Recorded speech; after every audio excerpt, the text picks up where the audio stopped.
It's a desperate plea from a desperate Premier. Daniel Andrews today urged Victorians to stay at home and not go to work if they have COVID-19 symptoms. It came as the state recorded 532 new cases and the deaths of 6 more people, 5 linked to outbreaks in aged care facilities. But too many are refusing to wear masks and inciting rebellion. We tracked down some of them today.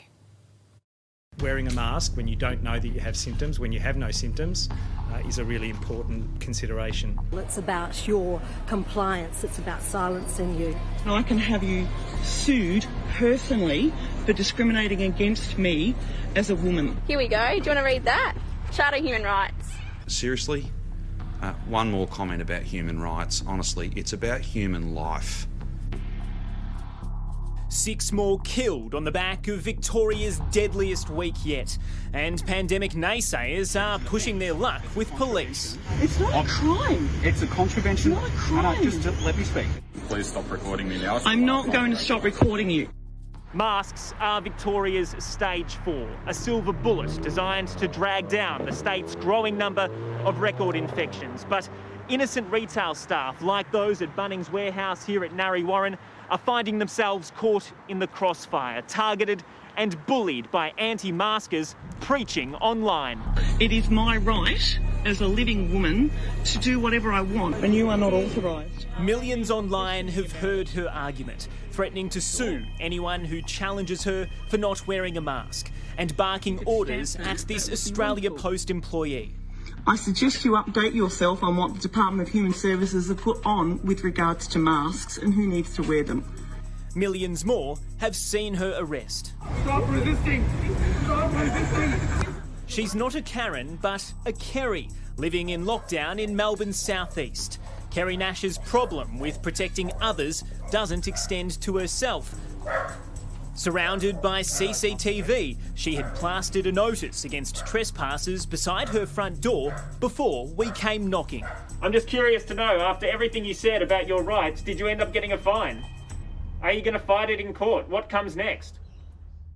Unwilling to answer our questions, Ms Nash instead called the police and continued arguing, turning to the law she was fighting to avoid explaining herself. Obviously, everything that's happened with yesterday and that, she's quite upset herself, and she just feels she's being attacked. They're idiots. It's foolish. It's dangerous. It's all the things that are fairly obvious. 3AW Radio's Neil Mitchell has been inundated with videos of people refusing to wear masks. We're going to have to find a better way to deal with them. They're just out to be provocative and give themselves attention. I'm not wearing a mask. Why? I don't consent. I don't comply. You might recognise Lizzie Rose, the Keilor grandmother and self-described suburban exorcist, performed her so-called rituals for a current affair back in 2018. Lizzie, a former frontline paramedic, was all about masks on Facebook in April. Today, she says she still believes in demons, but not the threat of COVID-19. I will be spending every day going to 3 to 5 suburbs, and I will be walking the streets with no mask. This is about you doing what you're told, not about a killer virus.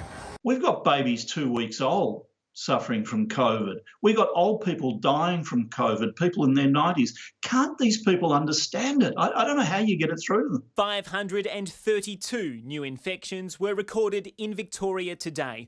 It's the state's highest daily increase on record.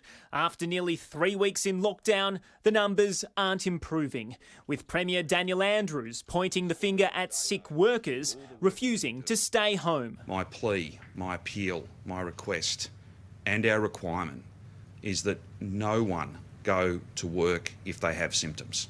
Any workplace. The virus's butterfly effect has decimated Victoria's aged care and abattoirs across the state. Clusters that clearly mean little to men like James Bartolo. Inspired by this stunt at the border, the self-acclaimed leader of the so-called Conscious Truth Network attempted his own. I haven't committed a crime. Am I free to go? You're driving an unregistered motor vehicle. Doreen McKay doesn't see eye to eye. I think some people sometimes don't understand illness or what it is to be sick or what it is to be close to death. The 92-year-old who turned away her own home care nurse after she wasn't wearing a mask says younger Australians must take responsibility. Some people like to think that they still have a choice, but really we haven't. We really have to wear a mask, yes, and everyone has to do it. See you in another suburb really, really soon. Frankly, their behaviour is appalling. Their views have no basis in science or fact or law.